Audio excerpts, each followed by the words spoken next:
Les vases du C, tome 3, l'Italie pour le meilleur et pour le pire. Suite. Samedi 23 novembre 2002. Le jour du mariage de Sarah et Max était arrivé. C'était aussi le premier anniversaire d'Estelle qui commençait à marcher. Quant à Lisa, à 20 mois, elle courait partout.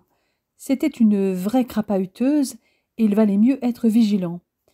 Elle commençait à être propre le jour et imitait tout ce que ses parents faisaient. Autant dire qu'elle réagissait à la musique. Elle dansait déjà dans le ventre de sa mère, qui avait continué à danser quand elle la baladait dans l'écharpe de portage. Éléonore continuait à danser avec elle, et lui avait transmis le plaisir de bouger et de s'exprimer avec des mouvements.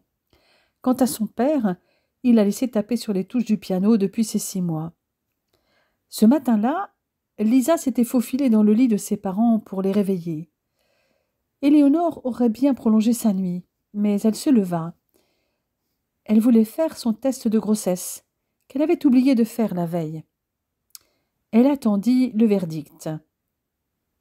Elle était enfin enceinte. Elle se retint de crier sa joie.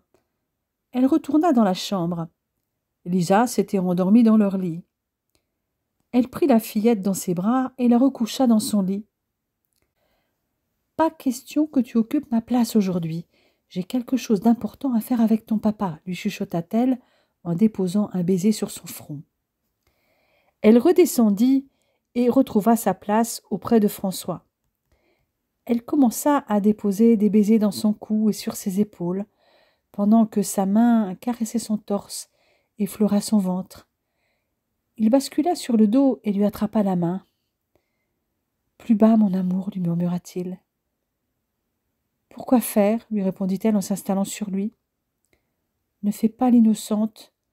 Je trouve que tu as ramené Lisa bien vite dans son lit. » « Eh bien, sachez, monsieur Vasse, que je n'ai plus besoin de vos compétences de reproducteur. »« Quoi ?» fit-il en fronçant les sourcils. Puis il réalisa ce qu'elle voulait dire. « Tu veux dire que tu es enceinte ?»« Exactement.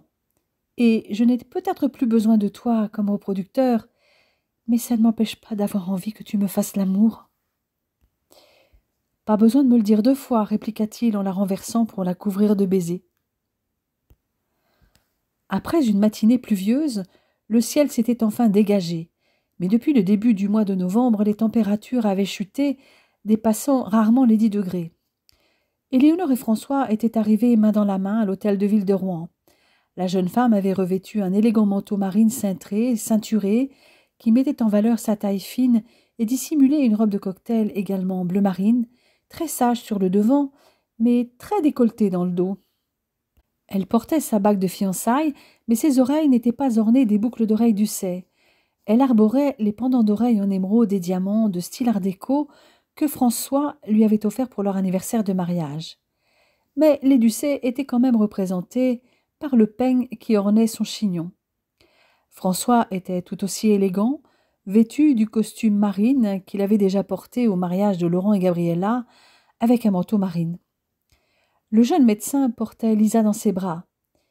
Les 2 grands-mères étaient rapidement venues chercher Lisa et se relayaient pour s'en occuper, car le couple était les témoins des mariés et serait donc accaparé par leur rôle.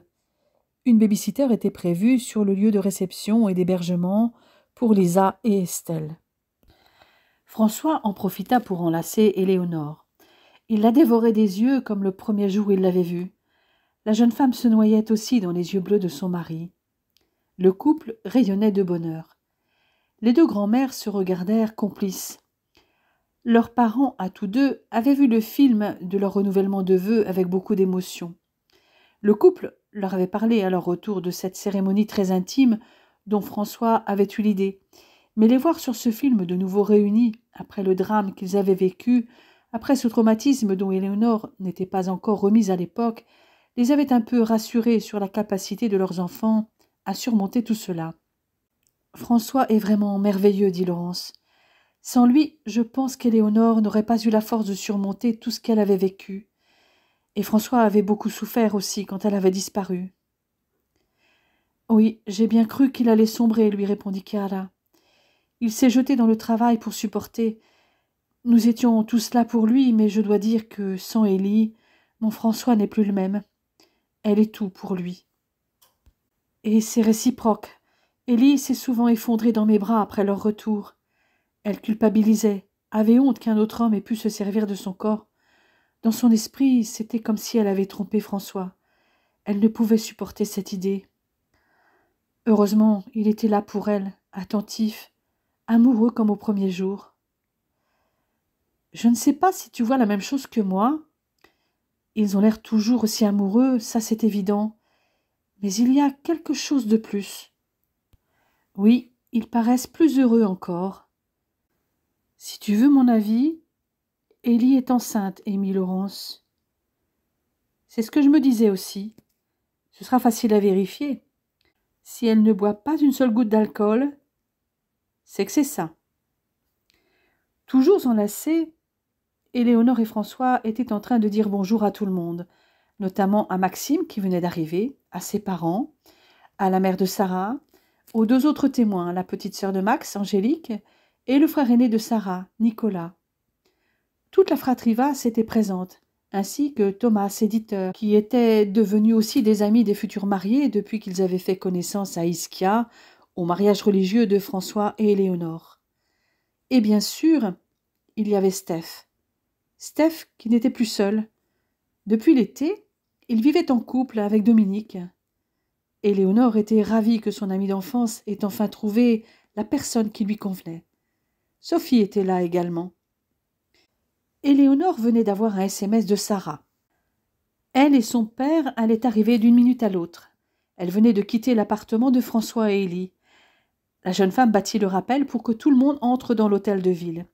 Elle resta à l'extérieur avec François à attendre sa meilleure amie avec les deux autres témoins.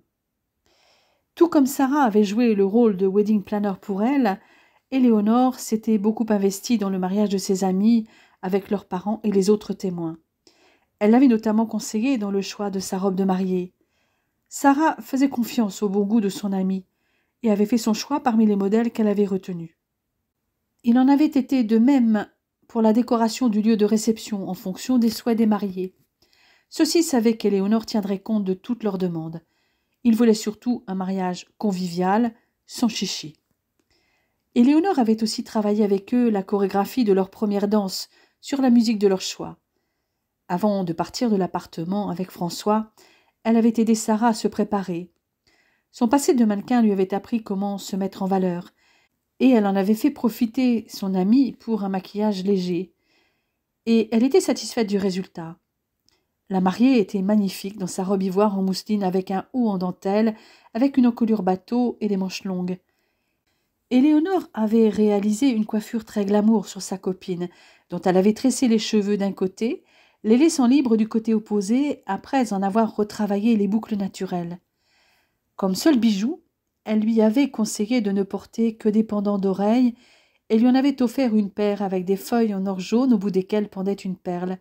« C'est mon cadeau perso pour ton mariage », avait-elle dit à Sarah. Dans la tresse de la coiffure de la mariée, elle avait glissé quelques épingles à cheveux ornées de perles, mais fausses celles-ci. Et bien entendu, Éléonore l'avait guidée pour le choix de chaussures adaptées à la saison, donc fermées à brides croisées et faites pour danser, avec un talon ne dépassant pas 6 centimètres. Il avait fallu ajouter un boléro en fausse fourrure pour que la mariée ne souffre pas du froid. Sarah avait choisi un bouquet aux couleurs d'automne, avec des roses orangées, des dahlias blancs, des alströmer et des feuillages. Éléonore avait aussi distribué les rôles. Louis et Steph géraient la musique, Dominique était chargé de filmer, et Laurent s'occupait des photos. « La voilà, dit Éléonore. En voyant sa sœur sortir de la voiture avec son père, Nicolas l'aîné en eut le souffle coupé. François, lui, savait à quoi s'en tenir. Il avait vu la transformation de la jolie Sarah en une belle mariée. « Il ne reste plus qu'à voir la réaction de Max, murmura-t-il à l'oreille d'Éléonore. Les témoins précédèrent la mariée et son père pour entrer dans l'hôtel de ville. Éléonore débarrassa son amie de son boléro et rejoignit la salle des mariages. En entrant, elle fit signe à Louis et Steph pour mettre en route la musique accompagnant l'entrée de la mariée. « My Love is Your Love » de Whitney Houston. Quand Max la vit arriver, il resta bouche bée. La jolie brune qui l'avait charmé s'était muée en une splendide mariée très glamour. Lui, d'habitude si bavard, ne sut que lui dire, mais ses yeux parlaient pour lui. Éléonore regarda François en souriant. Eux non plus n'avaient pas besoin de se parler pour se dire « je t'aime ». La voix de l'adjoint au maire les rappela à l'ordre en commençant son discours. Sarah et Max, encadrés par leurs témoins, se tenaient par la main. Le moment de l'échange des consentements et celui de l'échange des alliances ramenèrent François et Éléonore en arrière. Il est vrai qu'ils l'avaient fait 3 fois, et toujours avec la même émotion. Lorsque l'officier d'état civil dit enfin « Vous pouvez embrasser la mariée », Max put enfin serrer Sarah dans ses bras et l'embrasser fougueusement sous les applaudissements des personnes réunies derrière eux dans la salle des mariages.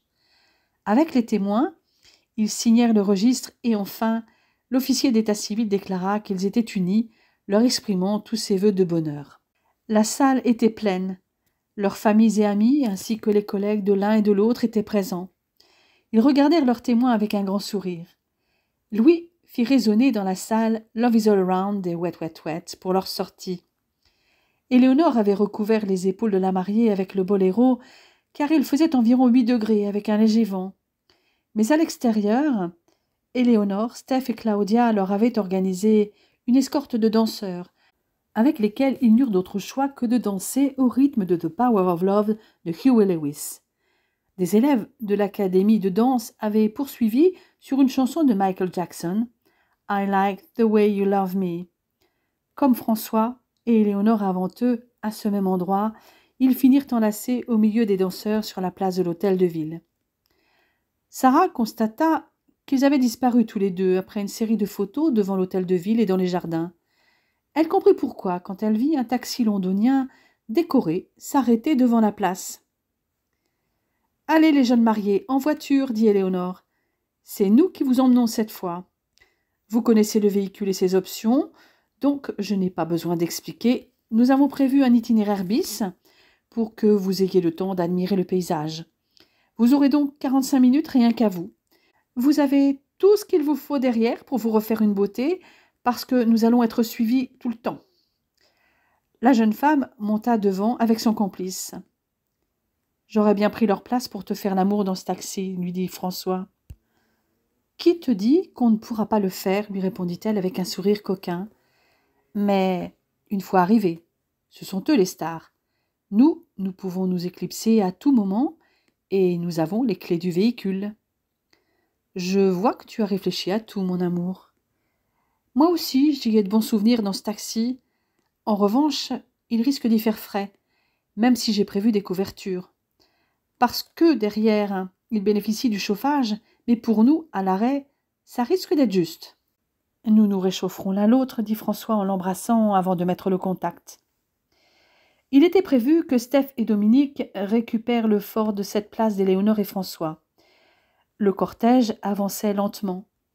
Leur itinéraire traversait de nombreuses communes et ils dépassèrent rarement le 50 à l'heure. Arrivé au lieu de réception, François gara le taxi sur le côté de l'établissement, à l'écart des autres voitures. Éléonore eut ainsi le temps de vérifier si la tenue des mariés n'avait pas trop souffert pendant le trajet. Mais tout allait bien de ce côté, même la coiffure de Sarah avait tenu le coup. Néanmoins, Éléonore tint à faire des petites retouches.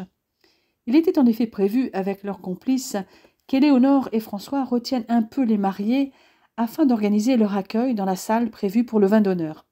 « Voilà, vous êtes tout beaux.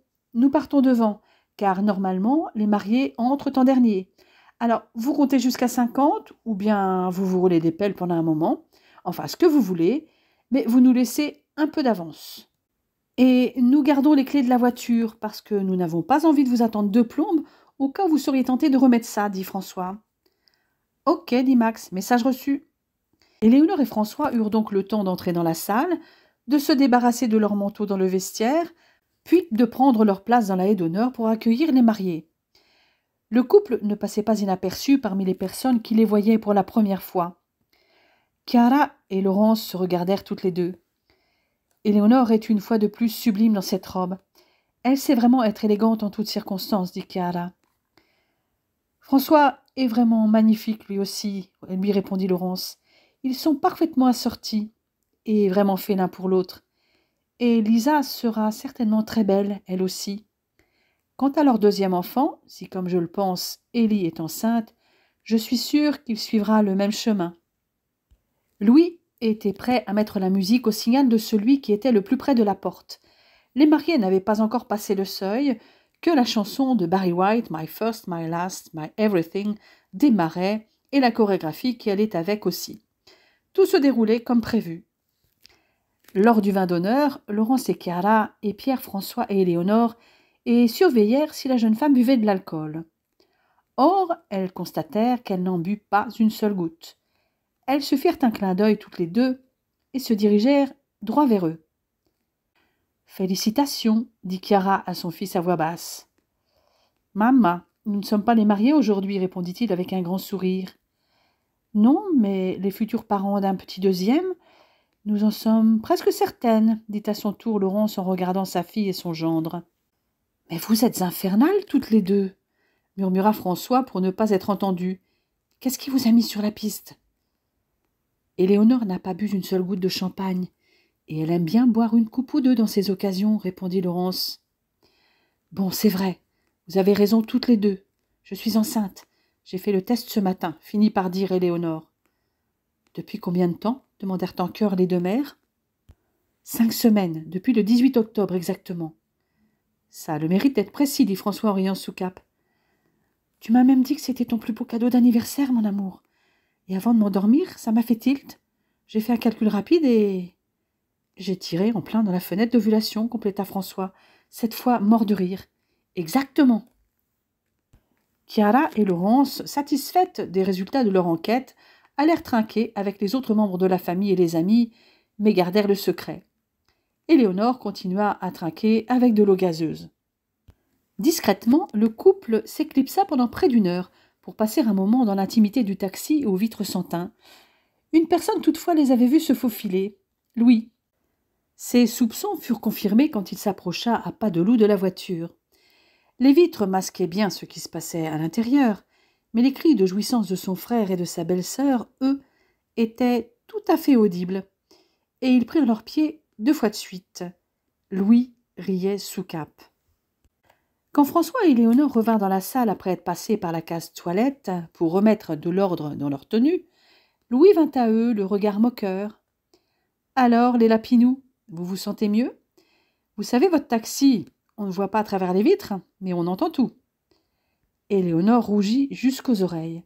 « En tout cas, frérot, chapeau, tu assures grave.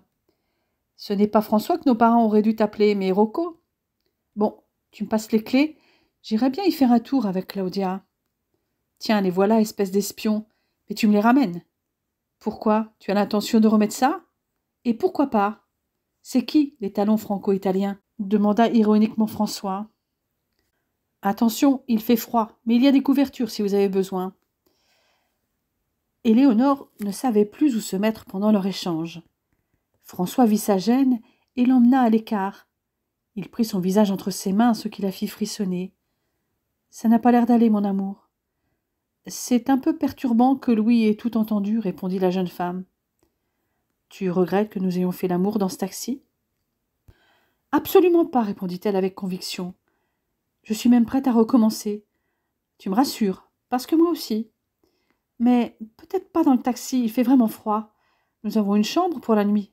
Rien que pour nous, si je ne m'abuse, mon bel étalon. »« Tu as raison, nous serons bien mieux, » dit-il avant de lui explorer la bouche. À la fin du repas, avant le gâteau, Louis annonça le lancer de bouquet avant de mettre « Everybody needs somebody to love » des Blues Brothers. Sarah esquissa quelques pas de danse vus avec Éléonore pendant près de 2 minutes, avant de se décider à jeter le bouquet. Et c'est Angélique, la sœur du marié, qui en hérita. Puis vint l'ouverture du bal par les mariés, répétée avec Éléonore et François sur « I want to spend my lifetime loving you », le thème du masque de Zorro. La danseuse avait imaginé un freestyle qui mélangeait des pas de valse, de rumba et de samba, et de nombreux portés qui estomaquèrent les personnes présentes, sauf Éléonore. Ils avaient travaillé d'arrache-pied pendant plusieurs semaines. Ils enchaînèrent avec un tango sur Everywhere de Fleetwood Mac, dont la chorégraphie était plus simple. Sarah remercia son ami et François pour leur aide dans la préparation de ces danses et leur demanda de danser sur Ti Amo et Time of My Life. Ils s'exécutèrent de bonne grâce. Après une interruption pour le gâteau, la danse reprit ses droits. Éléonore et Steph avaient préparé une surprise pour les mariés. La jeune femme avait profité de l'intermède du dessert pour aller se changer. Elle était réapparue avec un top asymétrique et une culotte très échancrée sur laquelle elle portait une jupe de danse transparente, au moment où Louis annonçait la variation dédiée aux nouveaux époux par le duo sur The Power of Love par Céline Dion. La performance était extraordinaire, avec des portées improbables selon les connaisseurs qu'étaient Thomas et Claudia. François avait regardé les deux danseurs subjugués et avait eu quelques sueurs froides lors de certains sauts, même s'il savait qu'ils étaient complètement maîtrisés. Il les avait vus s'entraîner. Toutefois, à ce moment-là, la jeune femme ne se savait pas enceinte. La prestation fut ovationnée par les invités du mariage. À la demande d'Éléonore, Louis passa un titre d'INXS, Never Tear Us Apart, sur laquelle elle dansa une valse avec François. Elle s'éclipsa ensuite de nouveau, cette fois avec Claudia et Sarah, pendant que tout le monde dansait. François fut sollicité par ses belles-sœurs restantes. Quand les trois amies revinrent, elles avaient changé de tenue pour une combinaison pantalon aux hauts croisés et dos nus, rouge pour Éléonore, blanche pour Sarah et bleu dur pour Claudia. Steph avait pris le relais de Louis aux platines, car les trois conjoints des danseuses allaient être concernés. Les trois bombes commencèrent avec deux titres de Kylie Minogue, Can't Get You Out of My Head et In Your Eyes, avant d'enchaîner avec All For You de Janet Jackson, face à leurs compagnons respectifs. Les danses de couple reprirent ensuite leurs droits. Quand Steph passa à Hotel California pour le quart d'heure américain, François et Éléonore la dansèrent à leur sauce et transformèrent la chanson en tango. Passèrent ensuite des tubes du moment comme Tracking de Billy Crawford, sur lequel Éléonore, Claudia, Steph et Thomas entraînèrent tout le monde sur la chorégraphie du chanteur. François retrouva sa femme pour une valse sur Eternal Flame et une rumba sur Crazy for You de Madonna. Éléonore passa ensuite dans les bras de Steph pour un jive sur Maniac et Thomas vint ensuite la chercher pour un tango sur Like a Prayer, avant que François ne la récupère enfin pour une samba sur Whenever Wherever de Shakira, un cha-cha-cha sur Fame, où ils réitérèrent de nombreux portés dont le Bluebird de Dirty Dancing, et une rumba sur I Just Can't Stop Loving You de Michael Jackson. Les quatre danseurs pros se retrouvèrent pour danser sur Music and Die Another Day de Madonna. Mais ensuite, ils embarquèrent tout le monde sur Do You Love Me, extrait de Dirty Dancing. Une série de titres du film passèrent avec Cry to Me and I'm a Love Man que François et Éléonore dansèrent collés serrés avant de danser sur Hungry Eyes. Tous deux s'éclipsèrent peu après, non sans avoir fait un clin d'œil complice à Louis. Ils n'avaient pas l'intention de revenir danser. Ils allèrent chercher Lisa avant de rejoindre leur chambre. La fillette ne se réveilla même pas quand son père la déposa dans son lit parapluie. Éléonore se pencha pour déposer un baiser sur le front du bébé. Quand elle se redressa, ses yeux croisèrent ceux de François. Ses yeux si bleus l'attiraient comme un aimant. Elle posa sa tête sur son épaule et le sentit la prendre dans ses bras pour la porter jusqu'au lit où ils s'étourdirent de caresses. Vendredi 10 janvier 2003. Le 29 novembre, Éléonore avait appelé Tina pour lui souhaiter son anniversaire et elle lui avait annoncé sa deuxième grossesse. Depuis sa dernière tournée en 2000, la chanteuse ne faisait plus que de rares apparitions publiques et elle était toujours ravie d'avoir des nouvelles de la jeune Française à qui elle avait mis le pied à l'étrier pour le yoga et la méditation. Elle fut satisfaite d'entendre qu'elle avait surmonté son stress post-traumatique. Wilson était revenu des États-Unis depuis le début décembre. Il n'avait pas eu beaucoup de temps de se voir. En effet, François avait passé 3 jours à Paris pour le 46e congrès de la SNFMI, dont les thèmes, les traitements antiviraux et les vascularites des sujets âgés l'intéressaient particulièrement. Éléonore l'avait naturellement accompagné. Le photographe américain était revenu à Rouen pour fêter la nouvelle année avec eux, pour prendre des photos de leur fille.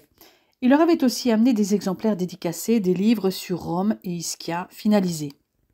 Il avait su par François tout ce qui s'était passé en avril, et il l'avait eu régulièrement au téléphone. Le photographe avait pu voir le film réalisé par Dominique Ascopelos. Une idée avait déjà germé en lui. Il souhaitait les photographier là-bas, s'ils y retournaient un jour. Éléonore lui annonça qu'il faudrait attendre au moins 2004, car elle était enceinte et il n'en serait pas question cette année. La grossesse d'Éléonore se passait comme la précédente. Elle était enceinte de 3 mois, n'avait eu aucune nausée et n'avait pas encore pris 1 gramme. Elle se sentait pleine d'énergie et poursuivait ses activités habituelles. Elle passait sa première échographie ce 10 janvier. « Je suis vraiment ravie de vous revoir tous les deux après ce que vous avez vécu en avril », leur dit Christine Morin. « Vraiment, tous les deux, je vous tire mon chapeau d'avoir surmonté tout ça.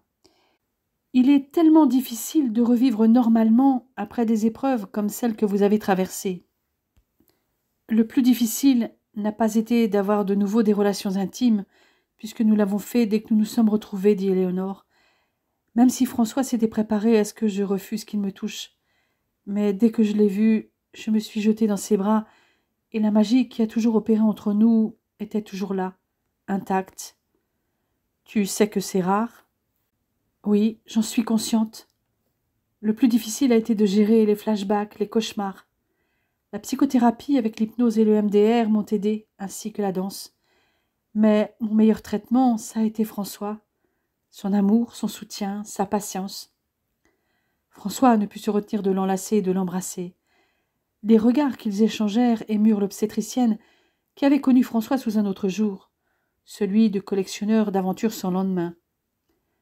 En tout cas, ce bébé est un vrai miracle pour moi. Allez, voyons voir comment il se porte. François et Éléonore furent rassurés sur l'évolution de leur second bébé. Christine Morin avait déterminé que la conception avait eu lieu vers le 18 octobre. La gynécologue obstétricienne surprit le regard complice de François vers sa femme. « Ça veut dire quoi, ce petit sourire tous les deux ?» Éléonore était sûre que ce bébé avait été conçu ce jour-là. Ça ne pouvait être que ce jour, car elle venait de finir une série de nuits. Donc, nous avions eu peu de rapports depuis ces dernières règles. En plus, c'était mon anniversaire. Eh bien, votre bébé devrait naître vers le 18 juillet, et il n'y a aucune raison que cette grossesse ne se passe pas aussi bien que la précédente. Vendredi 28 février 2003. Lisa avait déjà 2 ans. Elle avait un caractère bien affirmé, mais faisait rarement des colères. Et quand cela lui arrivait, elle se calmait rapidement. Tout allait bien si elle avait son doudou. Elle bougeait beaucoup, courant, sautant dans l'appartement. Ses grands-parents, Vasse et Ducet, toute la fratrie Vasse, sauf David et Lindsay, étaient présents pour sa fête d'anniversaire qui s'était déroulée le dimanche 26 janvier. Sarah, Max, Steph et Dominique étaient là aussi. Lorsque son père avait allumé les 2 bougies du gros gâteau, ses yeux pétillaient de joie. Cette année, elle était capable de souffler sur les bougies. Éléonore adorait les bougies parfumées, et elle avait montré à sa fille comment les éteindre. La petite fille en faisait un jeu. Elle était donc bien entraînée pour souffler ses bougies. Il avait fallu les rallumer pour qu'elle recommence, puis une 3e fois, pour qu'Estelle, qui avait déjà 1 an, essaie à son tour de souffler une bougie sans grand succès. Lisa était pour l'instant la seule petite fille des Vasse et des Ducet, et la seule nièce des frères Vasse. Elle avait donc été gâtée, tout comme elle avait été à Noël, où il y avait aussi les tontons bavarois, car les appelaient tous tontons. C'était déjà leur dernier jour à Saint-François. François, Éléonore, Sarah et Max étaient partis de nuit le vendredi précédent pendant le sommeil des bébés et pour avoir moins de circulation. Partis à 23h de Rouen, ils étaient arrivés à 11h du matin. Ils étaient encore plus nombreux que l'année précédente. Au groupe venu en février 2002 s'ajoutaient Dominique ainsi que Sean et Monica. Wilson était aussi de la partie. François était allé le chercher à la gare de Saint-Avre-la-Chambre à 15h58, ainsi que Monica à 17h51. Louis et Claudia avaient amené Steph et Dominique. Laurent et Gabriella avaient récupéré les 3 Écossais à l'aéroport de Lyon. Quant à Dieter et Thomas, ils étaient venus par la route comme l'année précédente. Heureusement, les parents d'Éléonore avaient réinvesti dans un nouvel appartement de 8 personnes. Jacques avait installé un lit parapluie dans les chambres des 2 couples avec enfants. Tous les autres convives s'étaient ensuite organisés pour l'occupation des appartements. Finalement, les frères Vass et leurs compagnes, ainsi que Sean et Monica, avaient investi l'appartement de 8 personnes, pendant que Thomas, Dieter, Steph, Dominique et Wilson avaient occupé l'appartement de 6 personnes. Éléonore, François, Sarah et Max avaient eu le temps de s'occuper des équipements et de leurs forfaits. Éléonore avait vu avec Étienne, le skiman saisonnier qu'elle connaissait depuis plusieurs années, pour le matériel de ceux qui n'en avaient pas, c'est-à-dire la majorité, et qui étaient déjà venus, dont il pouvait retrouver les tailles de chaussures et le type de ski. Restaient les 4 qui venaient pour la première fois. Avant la fermeture, tout le monde avait été équipé en chaussures, skis, bâtons et forfaits, mais il avait fallu attendre le lendemain pour le forfait de Monica, arrivé plus tard. Ils avaient pris presque tout leur repas dans les divers restaurants de Saint-François ou de Valmorel. La grossesse d'Éléonore n'était pas encore visible, et elle se sentait en pleine forme. Elle avait retrouvé dans la station tous ses amis montagnards, et le groupe de plus en plus important des membres de la famille et des amis des Vasse-du-Sé était accepté par tous. Parmi les nouveaux, Sean et Dominique avaient eu besoin de quelques leçons pour pouvoir ensuite suivre le groupe. Éléonore les avait pris en charge avec David et Steph les 2 premiers jours, le temps qu'ils retrouvent confiance sur les skis. Ensuite, ils avaient suivi le groupe qui généralement se scindait en 2, ceux qui prenaient exclusivement les pistes bleues et les autres.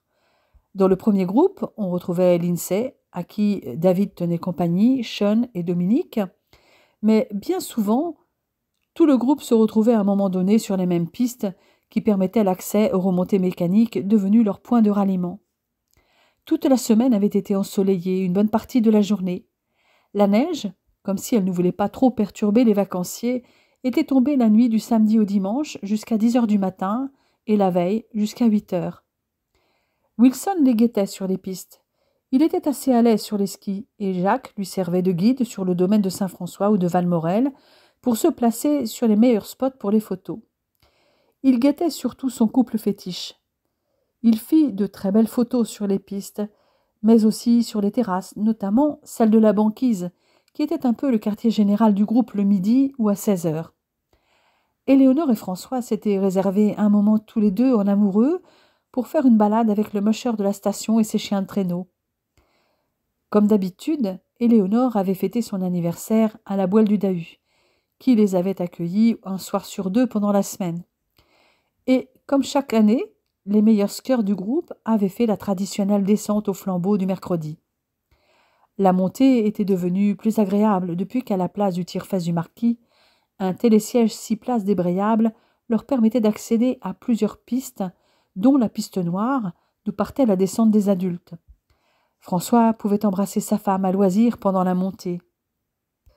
Pendant toute la semaine, pendant que leurs parents profitaient des pistes, Laurence avait pouponné à sa grande joie. Elle promenait les 2 fillettes en luge dans la station et les emmenait retrouver leurs parents en terrasse à la fin de leur journée de ski.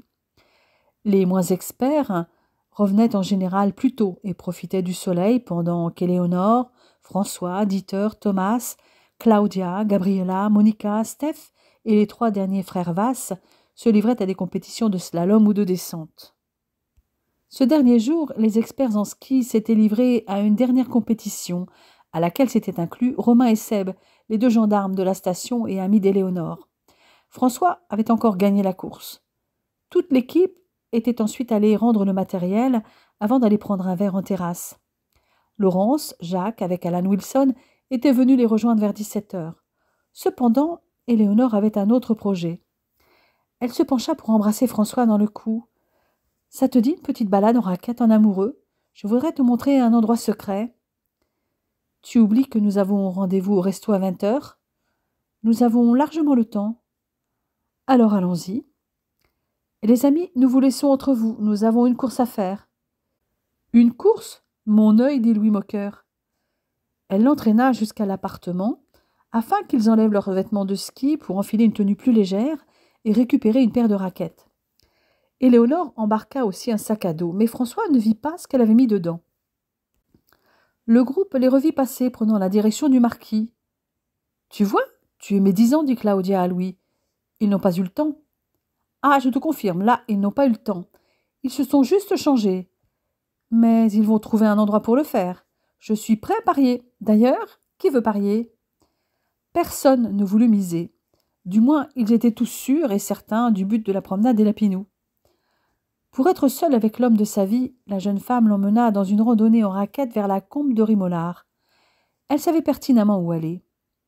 Un vieux chalet d'alpage les attendait après à peine une demi-heure de marche. François fut à peine surpris quand elle enleva ses raquettes et l'entraîna à l'intérieur.